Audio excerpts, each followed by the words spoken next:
solving quadratic equations using substitution. So we're going to use substitution to solve this. We have the equation 2x plus 3 times the square root of x equals 5. It may not be that obvious, but this is a quadratic equation. It's easier to see it if we make a substitution.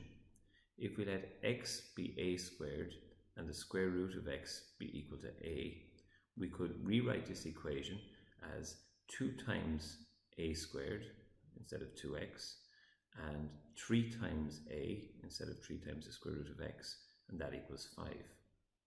If we take 5 from both sides of this equation, we have 2a squared plus 3a minus 5 equals 0. And this is a quadratic equation.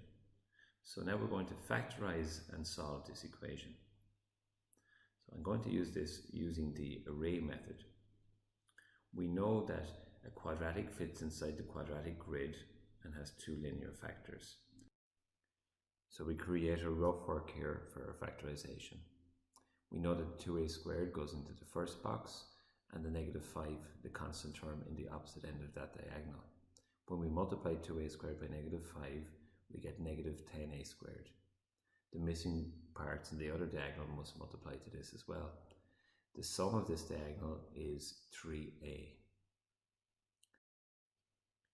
The factors that work must be positive and negative, and it's positive 5a and negative 2a. They multiply to negative 10a squared but add to 3a. We place these in the missing places in the grid. It makes no difference where. Factorize the top row. We see a is the common factor. A by 2a is 2a squared. A by 5 is 5a. 5a by negative 1 is negative 5. And we can see also that 2a by negative 1 is negative 2a. So our factors must be equal to 0 to solve. So one factor is 2a plus 5 is equal to 0. So 2a equals negative 5. Dividing both sides by 2, a is equal to negative 5 over 2. Our other factor is a minus 1. So a minus 1 must be equal to 0 at the solution. Adding 1 to both sides, we see that a is equal to 1. These are our a values. However, when we're asked to solve, it's solving for x. So we want to know, what does x equal?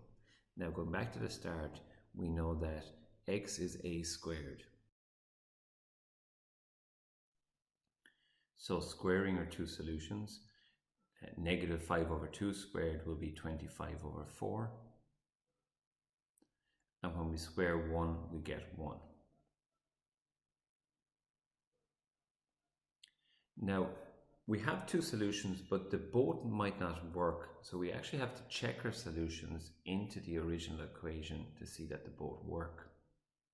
So we're going to substitute the 25 over 4 and the 1 into the original equation to see if it makes sense. So we have 2 times 25 over 4 plus 3 times the square root of 25 over 4. And when we evaluate this, we want it to equal 5, but if we stick this into the calculator, we see it actually equals 20. And 20 is not equal to 5. So this solution does not work.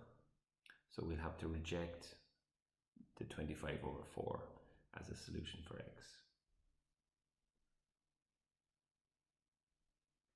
And we'll do the same with our other option, that x is equal to 1. So we have 2 times 1 plus 3 times the square root of 1.